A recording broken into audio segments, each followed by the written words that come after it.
Magandang umaga sa inyong lahat, no? Nandito na naman ako. So, sa umagang ito, no, nandito po ako sa Pisong Farm, no? Dito sa aking area kung saan dumalaw po ako rito sa aking tanim ng mga niyog, no? Yun po, may mga bunga na. Ang nakita ko po hindi siya na linisan. So, ito po yung aking susunod na mga gagawin, no? Ito po yung niyog na aking tinanim 4 years ago, no? So, makita po natin sa 4 years na paghintay, ano po, may mga bunga na.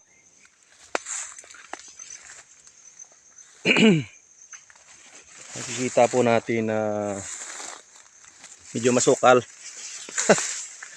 May rason bakit hindi ko po nilinisan kasi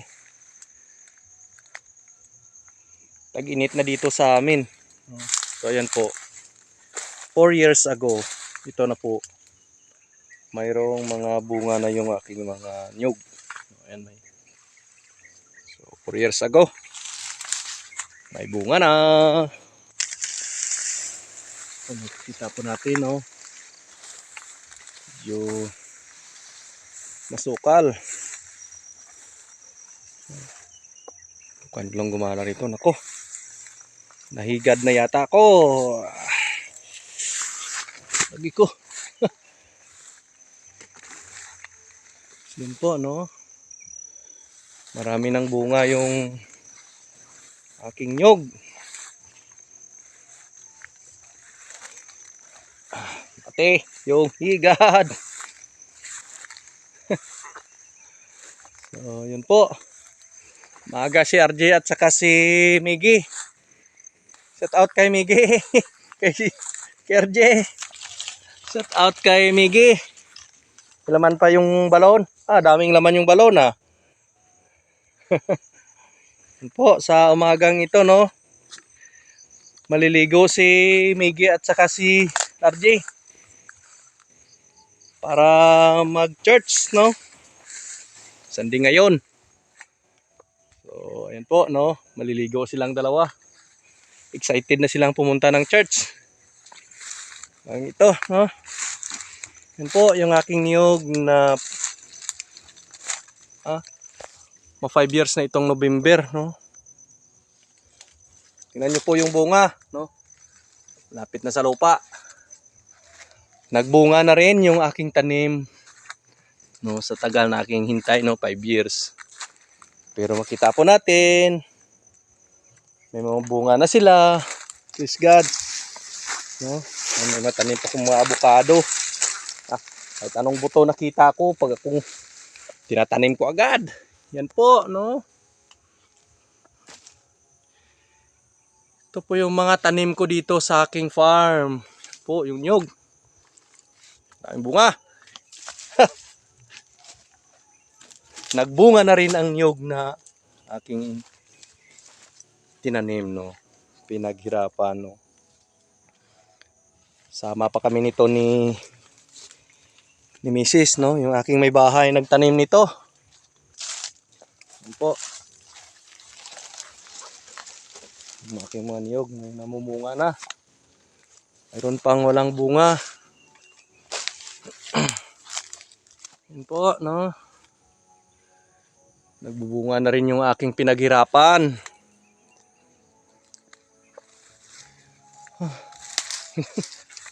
Bago mag-ikot, eh. So, aking tanim na to ay nasa 500 na puno to, no? 500 to 550 to. Kaso yung iba nadaanan ng kalsada. Pero okay na, no? Mayroong kalsada tayo. Ito po, no, bumunga na. Aking mga tanim, mayroon pa pong walang bunga. Ayan po. Kasi may kasabay na saging, no? May tanim to dati na saging, no? Mga 3,000 na puno tong tanim ko. Sunod, unang line is saging. Pagdating ng 5 years, nagtanim ko ulit ng nyog, no? So, ito po ang nangyari. No? Yan po yung aking nyog. Dami ng bunga. Yes! Sa sunod na mga araw, kung sinong bibili ng dwarf na nyog, punta lang kayo dito sa Pisong Farm. Mayroon po tayo, no? Siguro mga June, July, magandang magtanim. Sigurado may mga tubo na to, no? Pero hindi pa siguro gaanong marami. Yan po yung mga maliliit pa kasi naliliman sila ng saging dati, no? Tumanda na yung saging. Dahan-dahan ko na tinanggal yung saging kasi napakamura yung saging. 9 pesos per kilo yung saba. Yan po, no? Medyo masukal. Pero sa akin ngayon na tag-init, hinahayaan ko muna, no? Makatulong pa yung damo na makalilim sa puno ng nyog, no? At saka yung saging, nabayaan ko muna. Hayaan ko muna yung saging. Yan po, may mga avocado akong tanim. No? Kahit anong buto yung makain yung prutas, pag may buto, tinatanim. Ganun lang talaga. No? Kahit yung lychee dati, may kumain yung simis. Ayun, mayroon akong tanim na lychee. No? So yun po, no? Ito po yung aking nyog, no? Mga 500 na puno to. So sunod na araw, magkukupra na lang kami ni Mrs. Ito na po yung aming pinaghirapan, no? Tagal-tagal siya na intayin mo na bumunga, pero okay na din. Yan po, yung golden coconut. Marami nang nalalaglag. So, ito po yung aking farm. At saka sumukal to kasi napabayaan. Nandun kami lahat sa aking ampalaya, dun sa kabila. Sige lang. Buhay pa rin yung nyog. Ate, higad ako ah. Ate.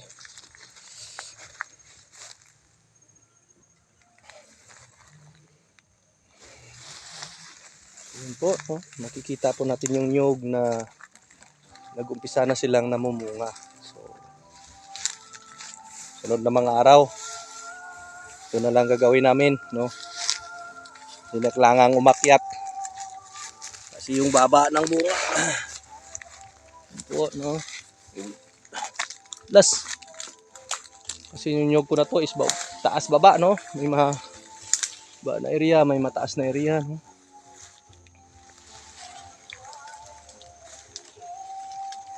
Yan po, makikita po natin na medyo masaya na po tayo kasi nag-umpisa na mamunga ang ating mga tanim. So, yun lang po yung buhay ng isang farmer, no? Tiyaga lang talaga, no? Sa paghintay, no? Na mamunga yung mga tanim natin. So, praise God. Sa tagal-tagal, nagbunga na sila, no? 4 to 5 years nagbubunga na yung ating mga tanim, especially itong niyog, no? Pag umpisa na magbunga yung niyog, no? Harvest ka na lang ng harvest. Yan po, ang baba ng bunga, no? Po natin na maganda. Ngayon lang ako nakaikot dito. Wala nung nagtanim ako ng ampalaya. How many months? 3 months. Hindi na sumukal na, pero hayaan ko muna to, no? Maglinis na naman ako pagdating ng unang ulan, no? Ayan po, no? May mga nakiat na ng bagay ngayon po, may mga bunga na. Ayan po, sino gustong bumili ng pero patubuin ko muna para sigurado. Ayan po, maraming bunga. Ang tag-init na naman. Hindi na linisan. Nandun nakapokus sa ampalaya. Ayan. Wala. Yan po, no? Kita po natin, no? Ang baba ng bunga, sa lalim. Ito talaga yung, no, dwarf coconut. So, itong yung mga maliliit, yung ano to, no? Yung mga hindi tumubo nakaraan at saka yung may uod na kumakain sa ampalaya, sa nyug. Yun po, no, namamatay. So, tinaniman ulit.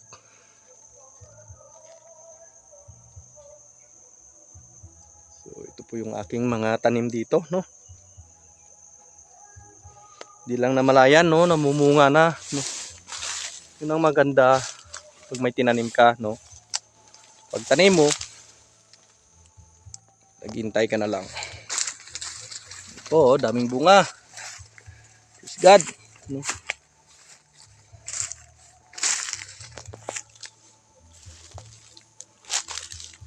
Ito, dami ng bunga.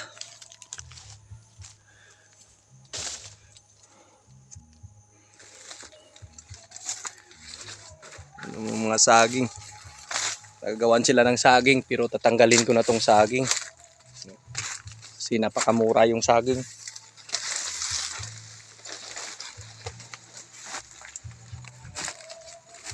Yan po, no, makikita natin daming bunga. Praise God, no? Bunga na yung aking mga nyog. Po. Dami ng bunga. Po, no? Baba.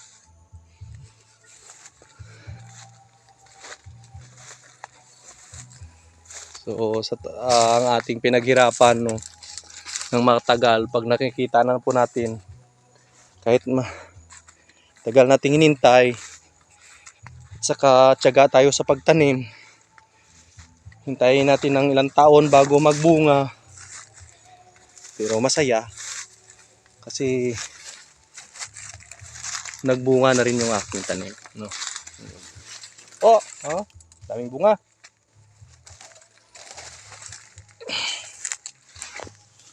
Po, no? So, ito po yung aking mga nyog na itinanim. Ito lang po yung aking libangan, no? Pagtanim, no? So, ako po yung nagmana sa aking tatay na mahilig din magtanim, no? Isang farmer din. Masaya pag may tinanim ka, no? Kontento kung anong mayroon, no? Mayroon tayo. So, enjoy lang. Enjoy lang natin yung buhay natin, no? Kahit anong dami ng pera mo, hindi ka naman masaya, useless. Ayun po, no? Umikot talaga ako itong umaga kasi tagal na akong punta rito. Hindi ko nakaikot sa aking mga tanim. Dati lahat to saging, no? Tinanim ko. So nakita ko yung nyug na maganda ring itanim na once na nagbunga, harvest ka na lang ng harvest. Ito yung kagandahan sa niyog, no? Wala ganong maintenance, no? Kalagay ng pataba. Mahal ng pataba. Hindi ka naman mag-spray. Ang mahal ng pesticides. So naisipan ko po na magtanim ng niyog.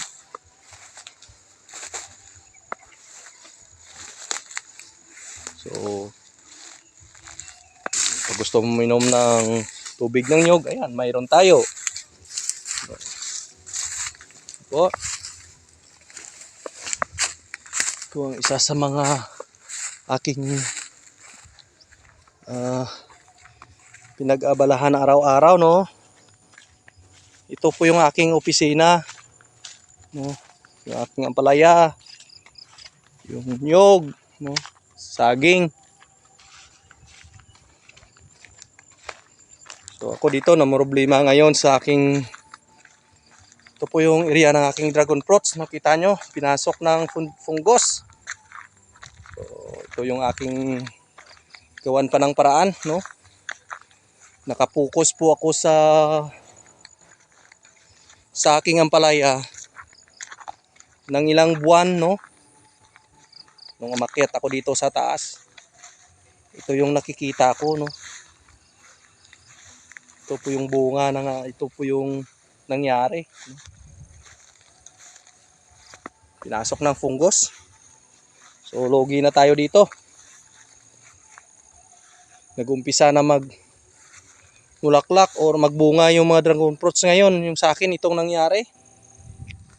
Wala tayong kita dito. Pinasok na ng fungus. So ang solusyon nito sa akin lang, tanggalin na, palitan ng bago. Mga 4 years na rin to, no? Kumita na rin ako kahit konti dito, no? Konti lang. So sa ngayon makita natin na wala na to. Ang gagawin ko dito is tanggalin na lang, no? Palitan ang bagong tanim. Magtanim ulit ako ng bago. Saka yung poste palitan ko na rin to, no? Konti lang naman tong sa akin, no? Mga 200 na poste siguro to. 200 poste. So yan po, may mga buds na akong nakikita. Yan po, oh. Sayang. Ito nangyari, no? Ito talaga yung hindi natin maiwasan kung pinabayaan, no? Kahit ilang buwan lang. So dapat pag may tanim tayo na dragon fruits, kung maaari, no? Ako noon halos araw-araw ako nandito. Maganda yung dragon fruits na to. Ano, nagtanim ako ng ampalaya, no? Umpisa naman ako nagtanim ng ampalaya, napabayaan. So yun lang po sa umagang ito, no? Na sana makatulong to, maka-inspire sa inyo, no, na magtanim ng kahit ano, nung prutas, no? Sa akin yung nyog, no? Nyog. Para sa akin yung the best, yung nyog. Ito po yung aking mga tanim. May saging, may nyog, may lansonis, may ano pa ba? Rambutan. May ilang piraso na lychee, no? Ang puno na lychee. May guyabano, no? May papaya na ano, yung native na papaya, no? Hindi ka na kailangang bumili, no? Ikot-ikot ka lang dito sa aking area, makakain ka na ng papaya. Yung tira ng ibon. So yan lang po ang maganda pag nandito ka sa probinsya, no? Hindi ka na kailangang bumili, no? Ako dito, naranasan ko ng ilang taon dito ako, no? May bigas ka lang, walang problema, no? May alaga ka na manok. Native na manok. Hindi ka na kailangang bumili ng itlog. May itlog na yung native mo ng manok, native pa, no? Gusto mo ng manok, patay ka ng manok. Lang, simpleng buhay, no? So, yun po ang isa sa mga maganda sa probinsya. Na dito sa amin yung maraming nagre-retired, no? Retire na teacher, ano man sa government employee, no? Ang ginagawa nila, bumibili sila ng lupa, saka nanirahan sa probinsya, no? Peaceful, no? Tahimik. Fresh yung hangin, no? So, mayroon na ngang gustong bumili dito sa area ko, hindi ko naman binibinta to. Sarap dito sa probinsya, no? Simpleng buhay lang. So yun po, no, sa umagang ito na aking na-share, no, makita po natin yung aking tanim. Kawawa tong aking dragon fruits na pabayaan. Ilang, tanim ulit. Naging isa ito sa mga experience na itong mga tanim ko dapat lagaan, hindi pabayaan. So God bless sa lahat.